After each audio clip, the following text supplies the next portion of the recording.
설교 시작하죠.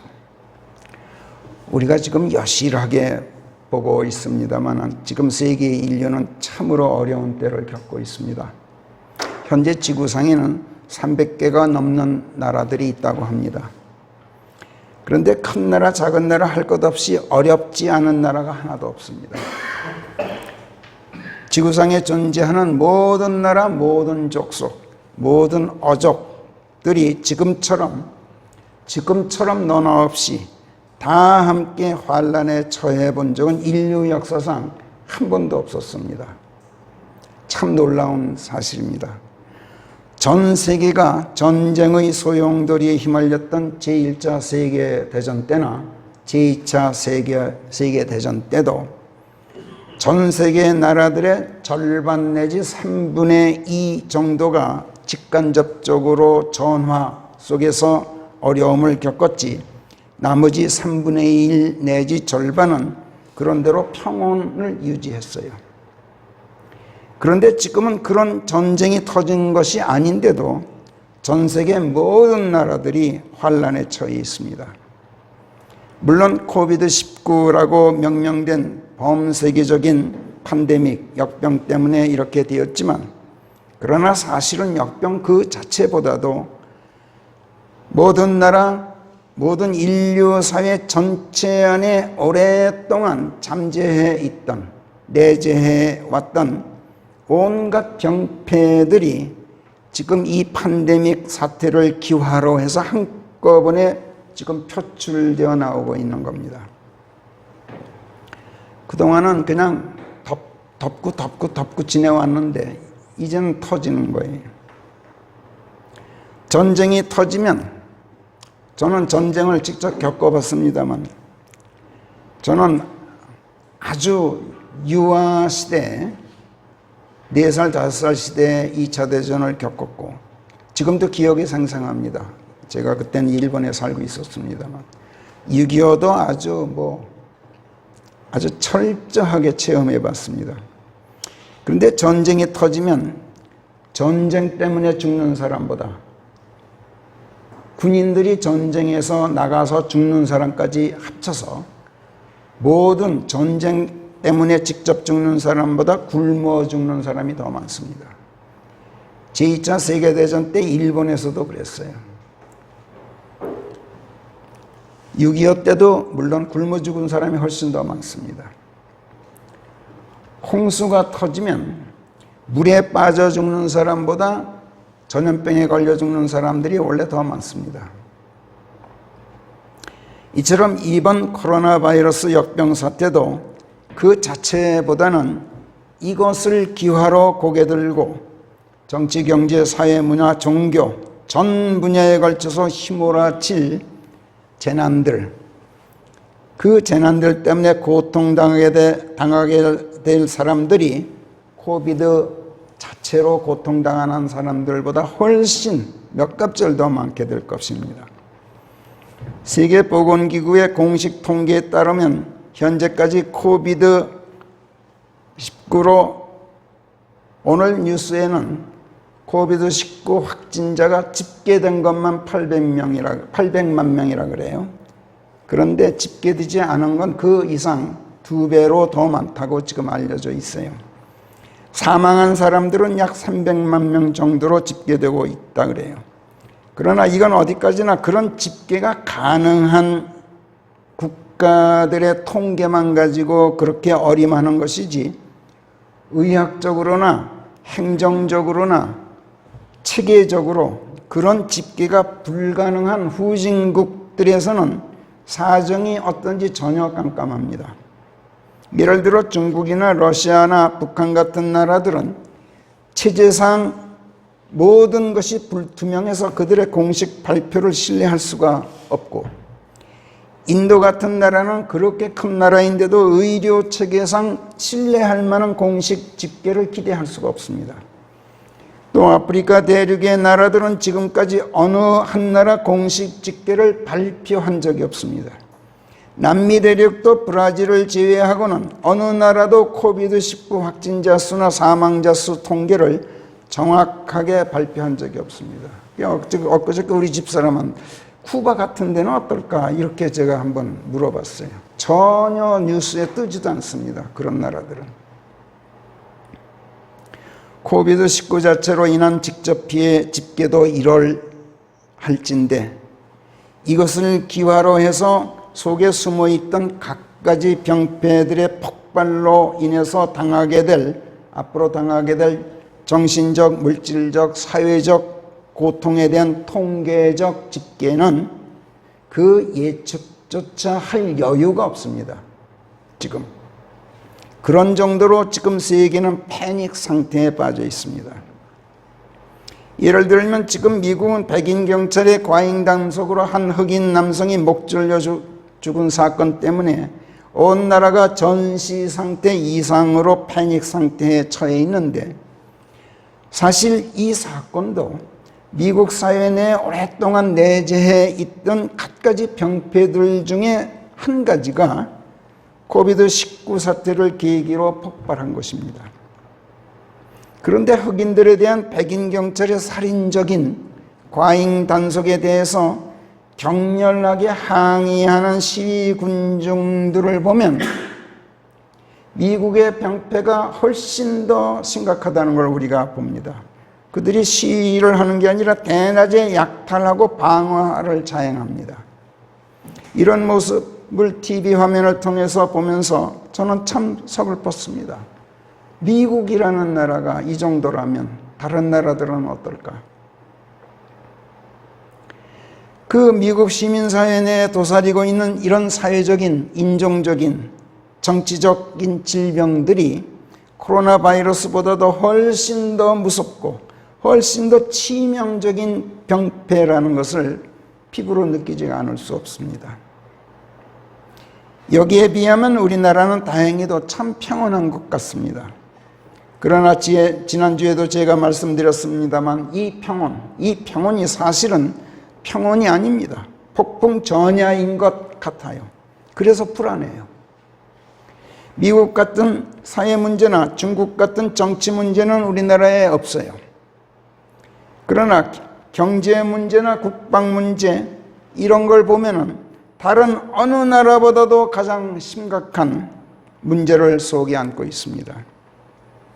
이런 문제들이 코비드19 사태를 기화로 서서히 이제 굴뚝에 연기를 내보내고 있는 것을 우리가 지금 보고 있어요. 이것은 국가 사회만이 그런 게 아닙니다. 개인 사회도 마찬가지입니다. 이 나라의 통치 집단이나 사회 집단이나 시민 집단은 말할 것도 없어요. 그런데 나 개인부터 코로나 바이러스가 아닌 그보다도 더 무서운 바이러스가 내 속에서 꿈틀거리기 시작하고 있는 걸 제가 느껴요.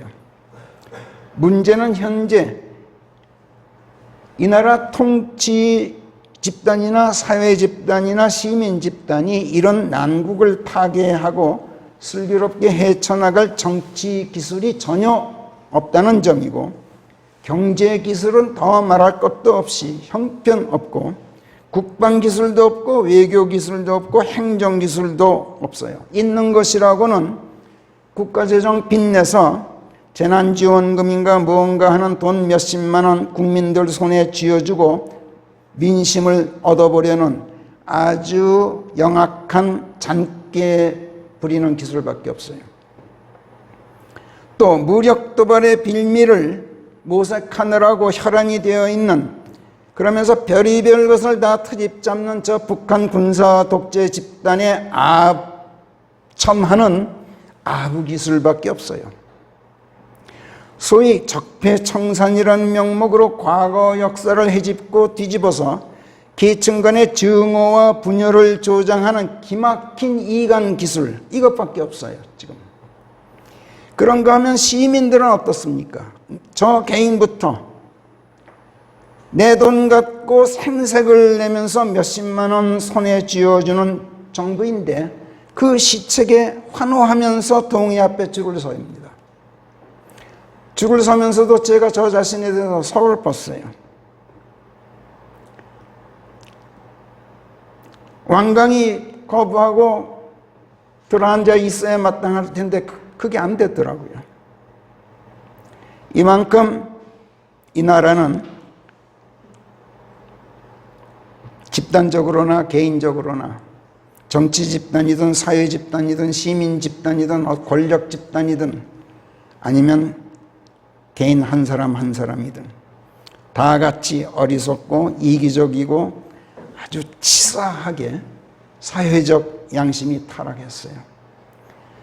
또 북한 군사독재 집단이 무력 도발만 하지 않게 해주면 그것이 최상의 평화 정책인 줄 알고 안도할 만큼 이 나라 백성이 근시안적이고 비굴해졌고 마음이 형편없이 허약하게 총명을 잃었어요. 이런 때야말로 무슨 일이 일어나도 크게 일어나기 딱 좋은 상황이 무르익어 가고 있는 그런 때예요. 이런 때야말로 나라 재정 거덜나서 여러분 IMF 때요. 그때보다 훨씬 더 심각한 디폴트 사태가 일어나기 딱 좋은 상황이에요. 이런 때야말로 작금의 미국 사회에서 보듯이 살인, 약탈, 방화의 혼란 소요가 일어나기 딱 좋은 때이고 이런 때야말로 억압과 고난과 슬픔으로 사람들이 움츠러들고 바닥으로 내려앉기 딱 좋은 때예요. 이런 때야말로 남조선의 치안 회복을 핑계 삼아서 두고 보십시오. 북한이 이제 무력 도발할 때는 야, 너희 나라 이렇게 혼란스럽게 놔둘 수가 없다. 우리가 가서 좀 질서 잡아주겠다. 이렇게 내려올 겁니다. 남조선의 치안 회복을 핑계로 북한이 장사포 포문을 열고 천을에 오기 딱 좋은 때에 지금 접어들고 있어요. 이 나라가. 그리고 저 개인부터 양심이고 뭐고 사회도덕이고 뭐고 더 나아가 잘못하면 신앙이고 뭐고 믿음이고 뭐고 다 내팽개치기 딱 좋은 그런 상황으로 접어들고 있어요. 이런 상황에서 폭풍이 잠잠해진다, 경랑이 잔잔해진다, 밭에 씨를 뿌리고 포도원을 심는다, 그래서 정직한 소산의 열매를 거둔다, 이런 평화를 기대한다는 것은 기적을 바라는 것이나 같습니다. 하나님께서 광야를 마르지 않는 물로 변하게 하시고 메마른 땅을 샘솟는 곳들로 바꾸시고 나라를 복되게 하셔서 크게 번성토록 해주시기를 바라는 거, 이거 요행을 바라는 것이나 마찬가지예요. 지금은 하나님께서 강들을 광야로 바꾸고 계신 때예요. 샘솟는 곳들을 메마른 광야로 바꾸고 계신 때예요. 기름진 땅을 불모지로 바꾸고 계신 때예요. 지금 하나님께서는 통치자들을 위해 경멸을 퍼붓고 계셔요. 큰 나라 통치자들 다 보세요. 얼마나 갈팡질팡하고 있는가. 그들은 이제 길 없는 광야를 이제 헤매고 있어요. 지금 우리는 이런 상황에 놓여 있어요. 지금은 난국이에요. 참으로 때가 악합니다. 왜 이렇게 되었다고 말씀합니까? 이는 그 안에 사는 자들의 사악함 때문이니라. 시편 107편 34절은 이렇게 증언합니다. 하나님께서 명령하셔서 폭풍우가 일어난다. 파도들이 높아진다. 물결들이 하늘로 치솟는다. 또 그것들이 다시 깊음들로 내려앉는다. 그래서 사람들의 혼이 괴로운 나머지 녹초가 된다. 무슨 음식 다 갖다 대도 먹기를 거부한다. 입맛이 떨어져서 죽음에 이르러 있는 것이다. 사람이 죽을 때 되면 식음을 뭘 못 먹죠. 그래 이리 비틀 저리 비틀 술 취한 사람처럼 비틀거리면서 갈피를 잡지 못한다. 하나님께서 강들을 광야로 바꾸시고 샘솟는 것들을 메마른 땅으로 바꾸고 기름진 땅을 불모지로 바꾸고 계신다. 그리고 억압과 고난과 슬픔으로 말미암아 사람들이 움츠러들고 바닥으로 내려앉게 하고 계신다. 현 시대 상황을 시편 107편은 이렇게 서술하고 있어요. 두고 보십시오. 이제는 동선파악이라는 명목으로 여러분 일거수일투족을 이제 다 체크하게 될 겁니다. 빅브라더 시대가 오는 거죠. 그야말로 딱 좋은 때예요. 지금 핑계대기가. 조금만 거짓말하면 이제 잡아 넣는 시대. 그게 바로 여기서 얘기하는 억압과 고난, 슬픔으로 말미암아 사람들이 움츠러드는 시대예요. 이런 말씀들이 다 지금 전 세계가 놓여 있는 형국을 서술하고 있는 놀라운 말씀들이에요. 저보고 잘도 갖다 붙인다고 하지 마세요. 성경 말씀들은 과거, 현재, 미래를 뛰어넘어서 모든 시대들을 통찰합니다. 그리고 모든 시대, 모든 곳들에 사는 모든 사람들에게 끊임없이 같은 경고를 바랍니다. 그리고 시편 107편 17절과 또 마지막 구절 43절에서 보듯이 성경의 결론은 언제나 이렇습니다. 어리석지 말고 슬기로우라. 어리석지 말고 지혜로워라. 17절 그리고 43절 우리 다시 한번 한 목소리로 읽어봅시다. 17절 시작. 어리석은 자들이 그들의 범법 때문에 그리고 그들의 패역 때문에 곤욕을 치르느니라. 누구든지 슬기로운 자라면 이런 일들을 살펴보려고 하리니 바로 그들이 주의 인자하심을 깨닫게 되리라. 환난의 때에 슬기로운 사람이라고 해서 고난을 면하는 것은 절대로 아닙니다. 환난의 때에 고난당하는 것은 어리석은 자들이나 슬기로운 자들이나 다 마찬가지입니다.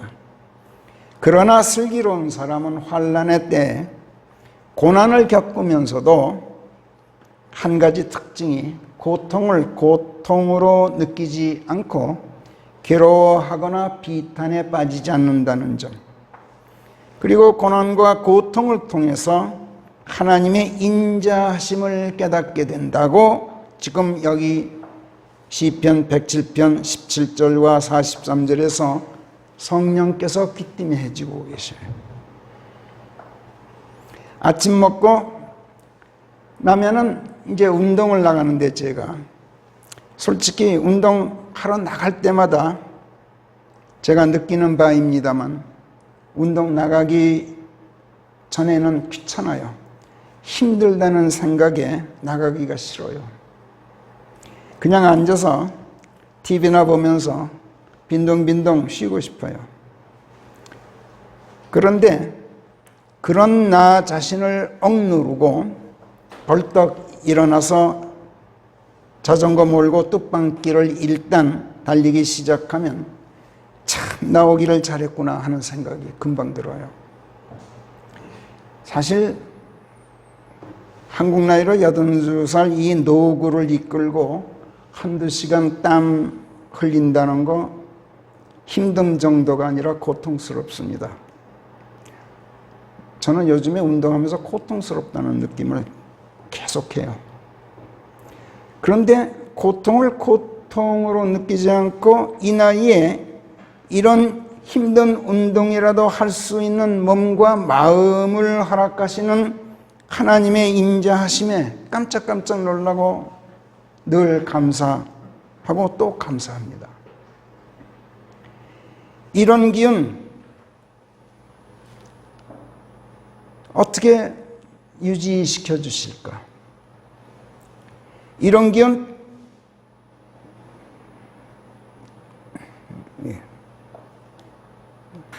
하나님이 아니면 저한테 있을 수가 없어요. 그런데 사실은 이건 기운이 팔팔한 젊은 운동선수들도 마찬가지예요. 저는 운동선수들을 굉장히 존경합니다. 어떤 스포츠가 됐든 간에. 그 힘든 훈련을 땀 흘리면서 견뎌낸다는 게 아무나 못합니다. 힘들어도 쉬지 않고 운동합니다. 그러면서 매일같이 훈련하고 또 훈련하고 체력을 기르고 기술을 연마합니다. 훈련만 열심히 하는 줄 아세요? 일상생활 중 매사에 조심하는 가운데 절제하고 또 절제하면서 일탈하지 않으려고 자신을 억제하고 또 억제합니다. 단순히 먹고 살기 위해서 그러는 거 아닙니다, 저들은. 그들의 마음속에는 늘 승리의 영광에 대한 꿈과 열망이 이글거리고 있어요. 그걸 제가 봅니다. 그리고 존경하지 않을 수가 없습니다.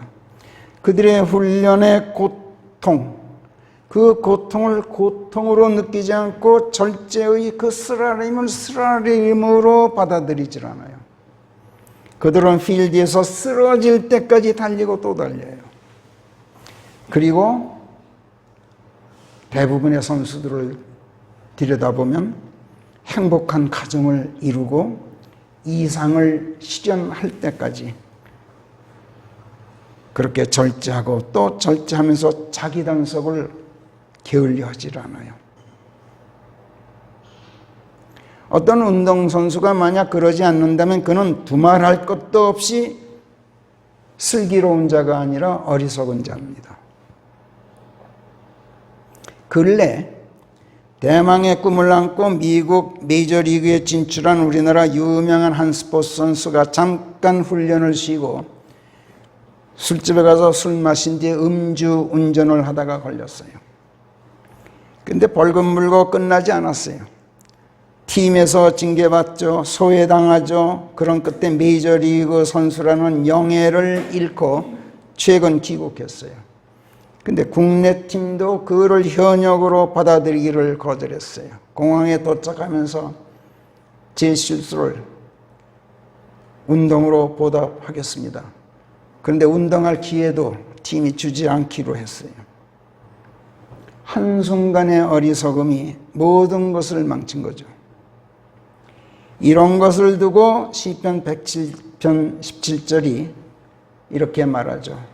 어리석은 자들이 그들의 범법 때문에 그리고 그들의 패역들 때문에 곤욕을 치른다. 패역이 무엇입니까? 패역이 곧 일탈을 말합니다. 일탈, 벗어나는 것. 정상 궤도에서 벗어나는 것. 정도에서 벗어나고 빗나가는 것. 이게 일탈이에요. 이것을 성경 용어로는 패역이라 그래요.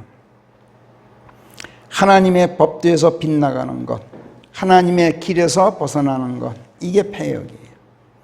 그리고 하나님의 말씀을 어기고 법도에서 빗나가는 것이 범법이에요. transgression. 범법이 패역인 거예요. 어리석은 자는 고통을 고통으로 느낍니다. 잠시 잠깐 그래서 절제의 끈을 풉니다. 그리고 발걸음을 패역으로 돌리죠. 그리고 곤욕을 치러요. 그런데 슬기로운 사람은 고통스러워도 고통을 고통으로 느끼지 않습니다. 고통으로 느끼지 않는 정도가 아니에요. 도리어 기쁨으로 받아들여요. 그래서 잠시 잠깐이라도 법도에서 벗어나지 않고 한순간이라도 자기 억제의 끈을 놓치지 않습니다. 어떻게 그럴 수 있을까요? 어떻게 그럴 수 있을까요, 사람이? 고통이 사실은 평강을 주시기 위해서 하나님께서 보내시는 시련과 연단이라는 것을 알기 때문에 그래요. 그래서 슬기로운 사람은 이 지금 현재의 코로나 바이러스 팬데믹 사태가 몰고 오는 고난들도 하나님의 인자하심이라는 것을 깨닫고 있어요.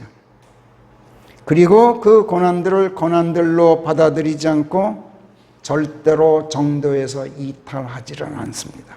이것이 성경이 말씀하는 지혜이에요. 앞에서도 말씀드렸습니다만 작금의 코로나 바이러스 사태는 그 자체보다도 이제 그 뒤를 이어서 다방면에 걸쳐서 꼬리 물고 일어나게 될 여러 가지 난국들이 참으로 무섭습니다. 원래 환란이란 그런 법이에요. 환란은 한 가지 환란이 그것으로만 끝나는 일이 없어요. 환란이 또 다른 환란을 가져오는 거죠. 그리고 뒤를 잇는 그 환란들이 더 고통스러운 법이에요. 어떤 환란이 닥칠 때 그 환란 하나로 고난당한 뒤에 그 뒤에 닥치는 환란을 피하는 것, 바로 이게 지혜예요. 사람들은 환란이 없는 것이 평화라고 생각해요. 그러나 그렇지 않아요. 환란이 없는 것이 평화가 아니라 환란을 피하는 것이 평화예요. 세상에 평화가 없는 까닭은 사람들이 이걸 모르기 때문에 그래요. 세상 사람들은 환란이 없는 것이 평화인 줄로 알기 때문에, 그렇기 때문에 세상에 평화가 없어요. 여러분의 생각은 어떤지요? 여러분은 병이 없는 것이 건강이라고 생각하십니까? 그렇다면 세상에는 건강한 사람 하나도 없을 거예요. 왜 그런지 아세요? 병 없는 세상은 그 어디에도 있지 않기 때문에 그래요. 건강은 첫째는 병을 피하는 데서 나와요. 둘째는 걸린 병 잘 다스려서 그 뒤에 꼬리를 무는 다른 질환들을 피하는 데서 건강이 나와요. 많은 사람들이 이걸 모르고 엉뚱한 데서 건강을 찾아요. 그러다가 병 걸리고 또 그 병이 불러들이는 또 다른 병으로 쓰러져 죽어요.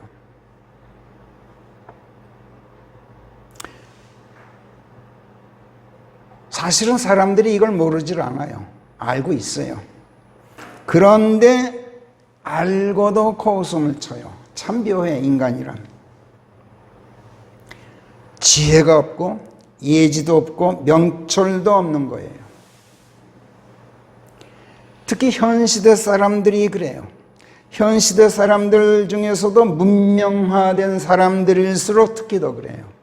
좀 배웠다 하는 사람들은 진짜 더 그래요.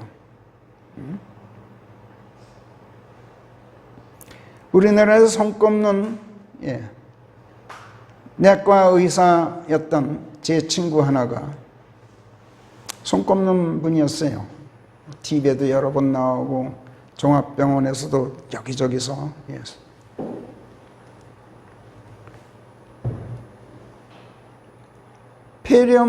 폐암에 걸렸어.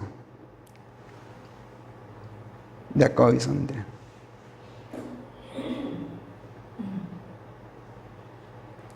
그게 면회를 가려니까 면회 일제 사절이야.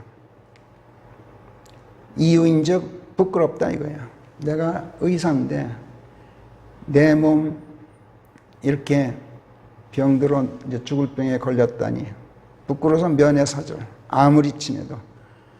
그래 어떻게든 복음은 전해야겠는데, 그래서 제가 장문의 편지를 썼어요. 그랬더니 한 2주 있다가 부인한테서 전화가 왔어. 목사님은 오시래요. 그래서 뛰어갔어요. 그랬더니 그 친구 늘 아주 유머가 넘치는 친구였는데, 너 뭐 아무개 옛날에 어떻게 했다며? 그 전에 어떤 이제 죽을 병에 걸려서 오늘날 병실에 누워있는 친구한테 복음을 전했는데, 그 받아들였어, 그 친구가. 그 얘기를 그 친구가 굉장히 친했어요. 둘이, 그 친구들이. 그 얘기를 들었던 모양이야. 저는 몰랐는데. 너무 아무개한테 어떻게 했다며? 복음 전했다며 말하자면. 그러니까 이 친구는 복음이 뭔지 이런 것도 몰라. 그건 너 어떻게 아냐? 그랬더니, 걔가 전에 그런 얘기 한 적이 있어. 근데 네 편지 받고 내가 느끼는 바가 있고 또 우리 집사람이 한번 보시는 게 어떠냐 그래서 그러기로 했어. 그래. 그게 복음을 전했어요. 그처럼 배웠다는 사람들이 훨씬 더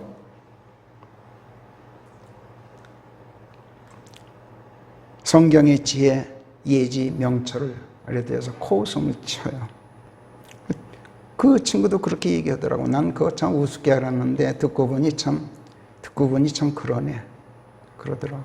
그러고 한 일주일 있다가 떠났어요, 세상을. 문명화된 사람들은 제 지혜로 제 꾀에 넘어가서 제 손에 쓰러져요. 또 그렇게만 하면 좋게요. 제 지혜로 다른 사람들을 꾀고 또 그 사람들을 쓰러뜨려요. 잠언 10장 12절은 꼭 한번 같이 읽어봅시다. 시작. 내가 만약 지혜롭다면, 찾으셨어요? 잠언 10장 12절입니다. 내가 만약 지혜롭다면 너 혼자 지혜로울 일이요 내가 만약 코웃음을 친다면 오직 너 혼자서만 그것을 감당할지니라. 없는데요? 예? 아, 9장. 예, 9장이죠? 예. 이렇게 점잖게 일침을 놓습니다. 너 지혜로우냐? 그럼 너 혼자 지혜로워라. 너 코웃음을 치니? 그렇다면 너 혼자서 그 뒷감당 다 해라. 혼자서. 요새 빈정대기 좋아하는 사람들 간에 유행하는 말로 표현하자면 너나 잘하세요. 지금 이런 말씀이에요. 지금 잠언 9장 12절이. 이 말씀을 어떤 역본들은 이렇게 고쳤어요. 네가 만약 지혜로우면 그 지혜가 내게 유익할 것이요 네가 만약 거만하면 너 홀로 해를 당하리라. 말인즉 옳아요. 그 말이 틀린 건 아닌데 잠언 9장 12절의 번역은 아니에요.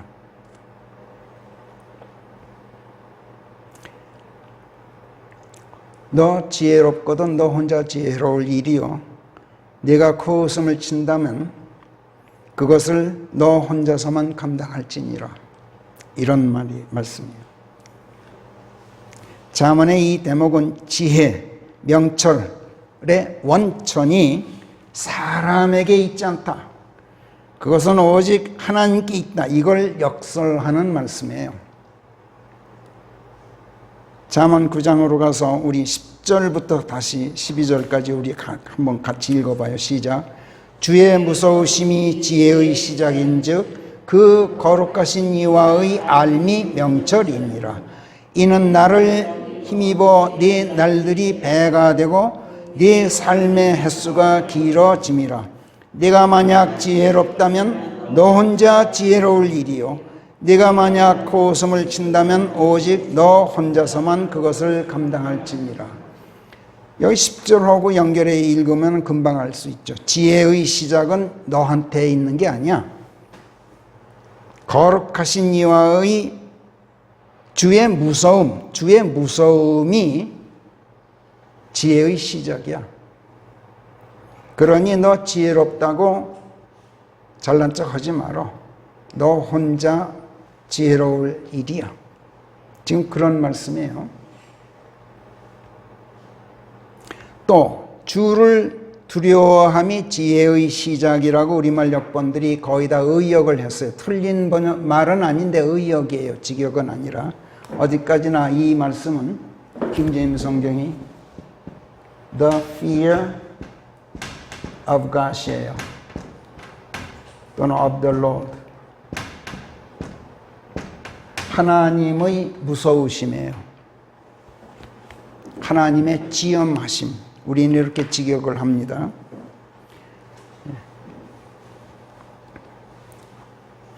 하나님을 무서워하는 데서 지혜가 나온다면 지혜의 원천은 사람이 되고 말아요. 내가 하나님을 두려워하는 내 마음에서 지혜가 나온다. 이런 말이 된단 말이에요. 그게 아니에요. 지혜는, 명철은, 예지는 하나님의 무서움 그 자체에서 나와요. 원천이. 그래서 의역이 뜻이 통하는 것 같은데 하면서 이상하게 말씀을 비틀어 놔요. 그래서 의역이 위험하다는 얘기예요. 아까 제가 말씀드린 것처럼. 하나님께서는 매사에서 오르셔요. 또 언제나 오르셔요. 그리고 어떤 경우에도 하나님께서는 당신의 오르심을 양보하거나 포기하시는 일이 없어요. 그리고 또 누구라도 당신의 오르심을 부정하거나 당신의 오르심에 도전하거나 반기를 들고 저항하거나 왜곡하거나 모독하거나 악용을 하면 절대로 용서하지 않고 응징하고 벌하셔요. 예외 없어요. 바로 이게 하나님의 지엄하심이에요. 하나님의 무서우심이에요. 이게. 그리고 이것이 지혜의 원천이에요. 여기서 시작, beginning.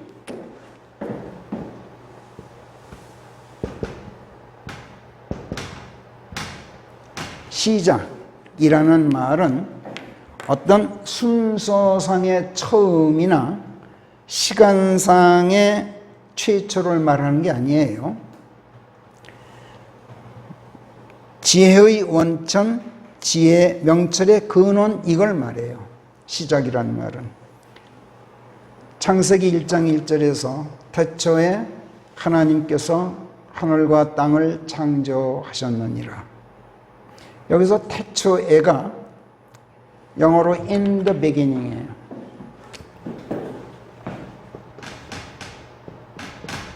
in the beginning.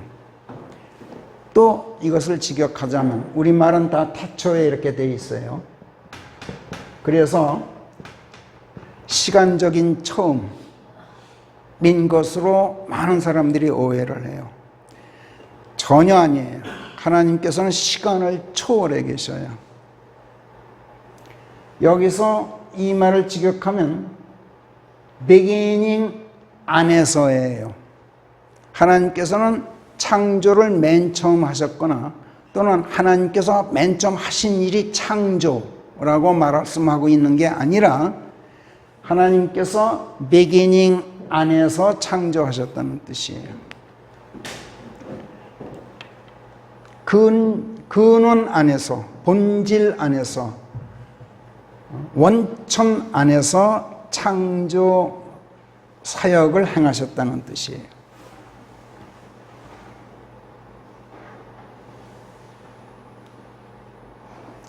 근원이 무엇이고 원천이 무엇입니까? 본질. 본질이 근원이고 진리가 원천이에요. 하나님의 뜻, 그것이 원천이에요. 하나님의 뜻을 성경은 뭐라 그럽니까? 로고스라 그래요.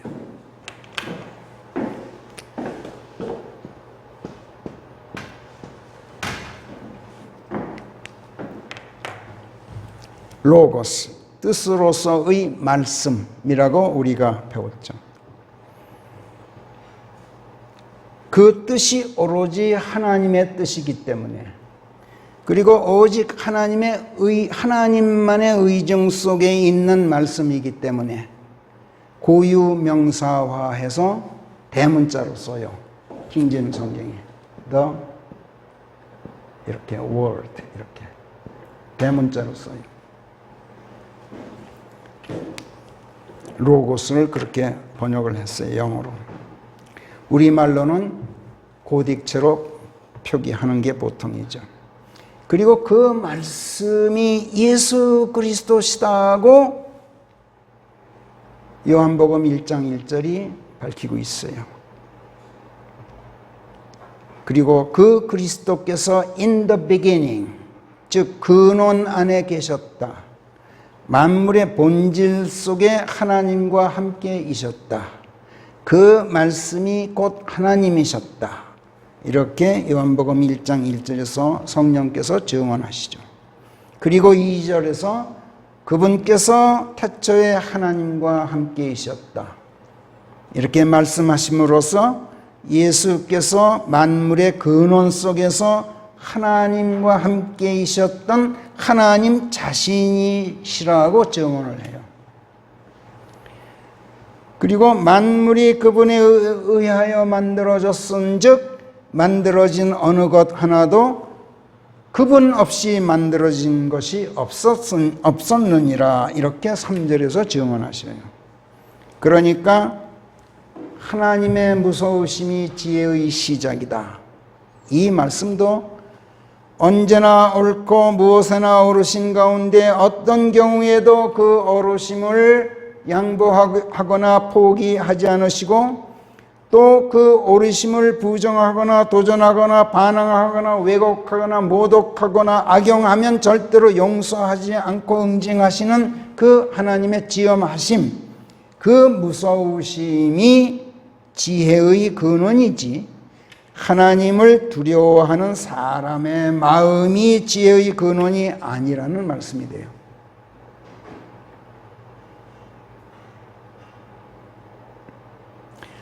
정말로 하나님을 두려워하면 어떻게 됩니까? 상철 형제님, 아버지가 아주 무서울 때 제일 먼저 어떻게 됩니까? 아버지 입에서 떨어지는 말씀 한마디 한마디를 귀담아 듣게 돼요. 지엄하심 앞에서는 그렇게 돼요.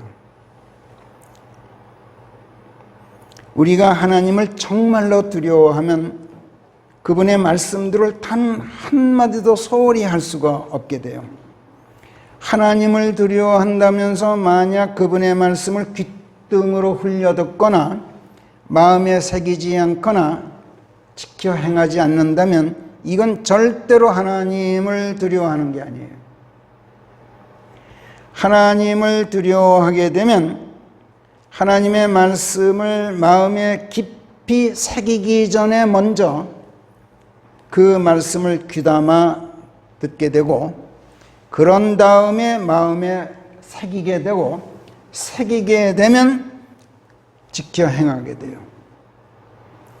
그러면 마음에 새겨진 하나님의 말씀들이 원천이 되어서 그 말씀들에서 지혜가 샘솟고 명철이 샘솟게 돼요.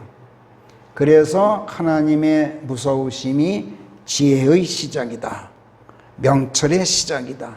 예지의 시작이다. 이렇게 성경이 증언하고 있는 거죠.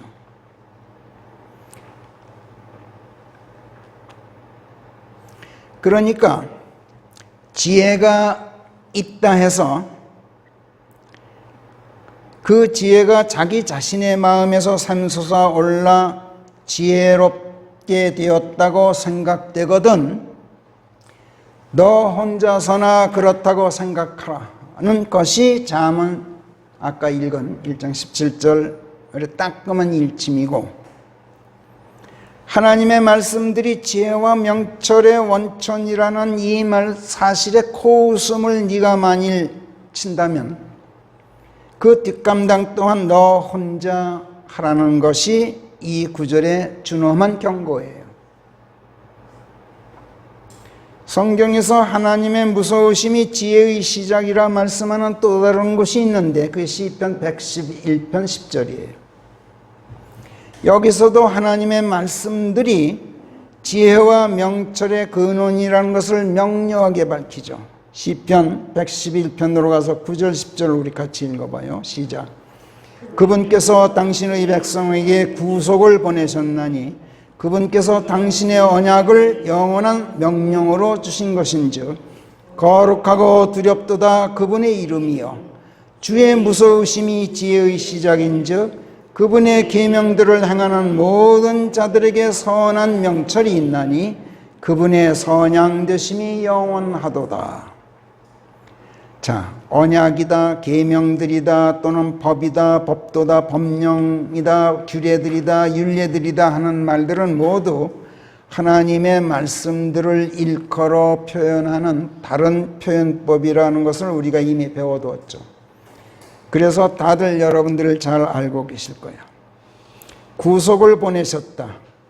이 말은 곧 예수 그리스도를 보내셨다는 말씀이나 같아요. 여러분, 구속을 보내셨다고 해서, 예수님을 이 땅에 보내셨다고 해서 세상 사람들이 다 구원받은 것은 아니라고 우리가 배웠죠.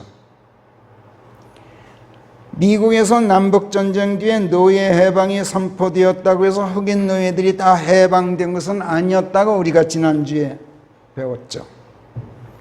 선포된 노예 해방을 기쁘게 받아들인 흑인들이나 해방의 자유를 향유했다고 했어요. 하나님께서 구원자 예수 그리스도를 보내신 것은 그분을 구원자로 영접하라. 그러면 죽음에서 구원받는다. 그리고 영원한 생명을 내가 주겠다. 그리고 내 자녀들로 삼고 내 상속자들이 되게 해주겠다.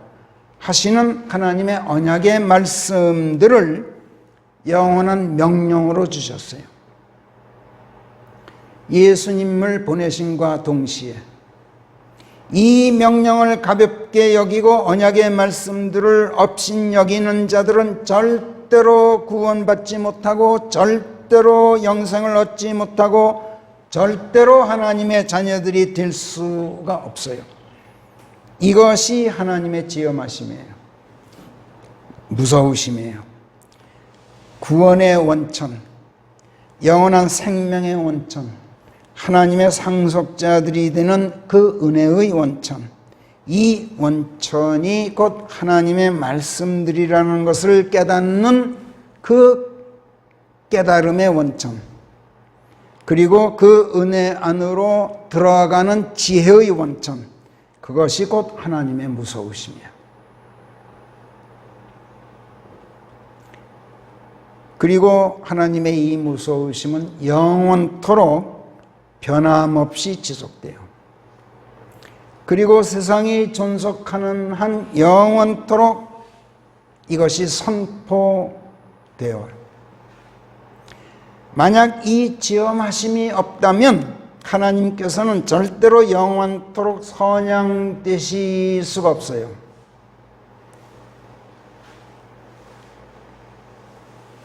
그래서 시편 기자는 거룩하고 두렵도다. 그분의 이름이요. 그분의 선양되심이 영원하도다. 이렇게 노래하고 있는 거죠. 그리고 다시 성령께서 잠언 1장 7절에서 이렇게 가르치십니다. 주의 무서우심이 예지의 시작이니 오직 바보들이나 지혜와 가르침을 가볍게 여기느니라. 여러 번 제가 말씀드린 바 있지만 이번 역병은 결국에는 수그러들겠죠. 그러나 만만히 물러나지는 않을 겁니다. 사람들이 죽음의 문들에 가까이 이르러서 정말이지 기진맥진한 끝에 무슨 음식도 다 마다할 만큼 기력이 다할 때까지 다방면에 걸쳐서 다른 고난들이 꼬리를 물도록 하기 위해서 이번 코비드-19는 수그러드는 것 같다가 다시 고개 들고 고개 드는 것 같다가 다시 수그러들고 하기를 계속 반복할 것으로 저는 내다보고 있어요. 하나님께서는 언제라도 사람들을 이 곤경에서 꺼내서 구원해 주실 준비가 되어 계셔요. 그러나 사람들이 당신께 부르짖기를 기다리고 계셔요. 하나님께서는 언제나 그러셨어요. 하나님께서는 언제나 사람들이 굴복하고 당신께 부르짖으면 당신의 말씀을 보내셔서 그들을 치유하셨고 그들을 파멸해서 건져주셨어요. 그렇다고 여기 시편 107편 20절에서 또 한 번 귀띔을 해주고 계셔요. 그렇게 되어서 하나님께 부르짖음으로써 하나님께서 치유해 주시고 말씀을 보내주셔서 치유해 주시고 파멸해서 건짐을 받게 되어서 하나님의 그 선하심에 대하여 인생들에게 행하시는 그분의 그 놀라운 일들에 대해서 사람들이 하나님을 찬양하였으면 참 좋겠구나. 이렇게 15절에서 21절에서 또 31절에서 세 번씩이나 반복해서 말씀하고 계셔요. 그리고 43절에서 누구든지 슬기로운 자라면 이런 일들을 살펴보려고 하리니 바로 그들이 주의 인자하심을 깨닫게 되리라. 이렇게 결론을 짓고 있어요. 하나님의 인자하심을 깨닫게 된다는 것은 두 가지 뜻이 복합적으로 있어요.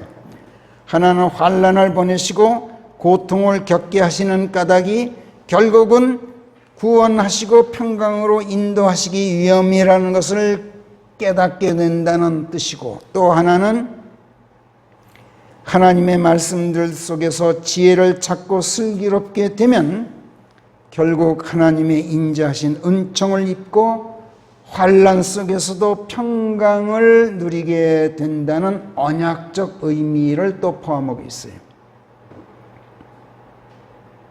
여러분, 참으로 때가 악합니다. 정말이지 우리는 지금 난국에 처해 있어요. 그러나 그런 중에도 안전과 평강의 길이 있어요. 광야가 마르지 않는 물로 변하고 메마른 땅이 샘솟는 곳들로 바뀌게 되는 은총의 문이 열려 있어요. 이런 와중에도 그 지혜를 우리 모두 구하기로 합시다. 그리고 성경 말씀들에서 그 지혜를 우리가 얻도록 합시다. 내 지혜에 기대지 말고 세상 지혜에 우리 속지 맙시다. 세상의 지혜는 언제나 하나님의 말씀에 불순종하는 지혜입니다. 성령께서 에베소서 5장 6절에서 어떤 사람이라도 너희를 헛된 말로 속이지 못하도록 할지니 이런 것들로 인해서 불순종의 자식들 위에 하나님의 진노가 임하기 때문이다. 이렇게 충고하셔요. 그리고 15절, 16절, 17절에서 간곡히 권면하셔요. 에베소서 5장으로 가봅시다. 15, 16, 17절을 우리 다 함께 한 목소리로 읽고 설교를 마치겠습니다. 14절부터 읽겠습니다. 시작. 그래서 그분께서 말씀하시기를 너 잠자는 자야 깨어라. 그리고 죽은 자들로부터 일어나라.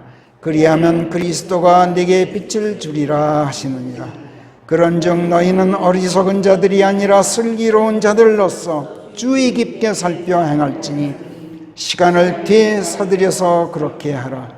이는 날들이 악함이라. 그러므로 너희는 어리석지 말고 오직 주의 뜻이 무엇인지를 깨닫도록 하라.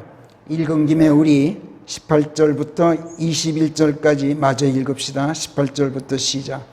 그런즉 포도주에 취하지 말지니 거기에 지나침이 있느니라. 예, 잠깐요. 포도주에 취하지 말라는 것은 세상 재미에 취하지 말라는 얘기입니다. 시작. 오직 성령으로 충만하여라. 시들과 찬송가들과 영적인 노래들을 너희 자신들에게 들려주고, 여기서 시들과 찬송들과 영적인 노래들을 너희 자신들에게 들려주고 성경 말씀들을 너희 자신들에게 너희가 들려주라는 얘기예요. 다음 계속해서 시작. 너희 마음속에서 곡을 지어 주께 노래 불러드리는 가운데 그리하고 범사에 대하여 우리 주 예수 그리스도의 이름 안에서 아버지 하나님께 늘 감사들을 드리는 가운데 그리하며 하나님의 지엄하심 안에서 서로가 서로에게 너희 자신을 순복시키는 가운데 그리하라. 여기서도 the fear of God, in the fear of God. 하나님의 지엄하심 안에서, 무서우심 안에서 그렇게 해라. 이렇게 말씀합니다. 기도하겠습니다. 하나님, 이 어려운 난국에도 환난을 피하고 파국을 모면하며 평강과 화평을 발견할 수 있는 지혜를 찾아내도록 저희들에게 타일러 주시고 그 지혜를 터득하는 방법을 또 가르쳐 주셔서 감사합니다. 저희만이 아니라 이 세상 모든 사람들이 이 지혜를 아버지 하나님의 말씀들에서 찾고 주 하나님의 무서우심 안에서 그 지혜를 얻게 되었으면 참 좋겠습니다. 저희들의 가까운 친척, 친구, 지인들에게만이라도 저희가 이것을 가르쳐 줄 수 있게 되기를 원합니다. 시간을 되사들여서 바깥 세상 사람들을 향해서 지혜 안에서 행하라 하셨고 너희의 말을 소금으로 맛을 내어서 말에 항상 은혜가 있게 할지니 그래야 너희가 모든 사람 하나하나에게 마땅히 응대할 바를 알게 된다 하셨으니 하나님, 이런 지혜까지도 저희가 겸비할 수 있도록 저희들을 가르치고 또 가르치셔서 또 훈련을 계속하고 또 훈련을 계속하셔서 그 훈련의 고통을 고통으로 받아들이지 않고 기쁨으로 받아들이며 감사드림의 희생제물들로 아버지께 희생제를 올리고 아버지 하나님의 그 놀라운 일들을 기뻐함으로 선포할 수 있도록 하나님 저희들을 이끌어 주시옵소서. 감사하고 우리 주 예수 그리스도의 이름 안에서 기도하옵나이다. 아멘.